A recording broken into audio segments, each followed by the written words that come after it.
అసలు లక్షణాలు ఎట్లా ఉంటాయి? ఈ సయాటిక్ లక్షణాలు మేజర్‌గా? సయాటికా లక్షణాలు మేజర్‌గా అంటే నడుము దగ్గర నుంచి కాలుకు నొప్పి రావడం. మొదటగా చూస్తాం. హ్మ్.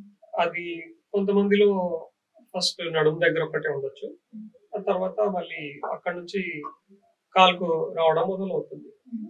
మంచి ట్రీట్‌మెంట్ తీసుకోకపోతే గనక. అయితే ఇది ఒకటి మొదలుగా చూస్తాము. దీన్ని మనం సరిగ్గా పట్టించుకోలేదు. సరిగ్గా ట్రీట్‌మెంట్ దొరకలేదంటే నొప్పి మళ్ళీ పొడిచినట్టు ఉండడం, హ్మ్. దాని తీవ్రత పెరగడం, మంటలుగా ఉండడం, హ్మ్. తిమ్మిర్లు రావడం, ఆ తర్వాత సెన్సేషన్ సరిగ్గా లేకపోవడం. హ్మ్. అంటే స్పర్శ సరిగ్గా లేకపోవడం.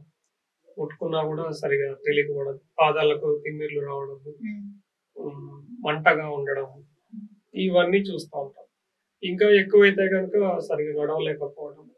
కాలు ఎత్తి పెట్టలేకపోవడం, కుంటడం. హ్మ్.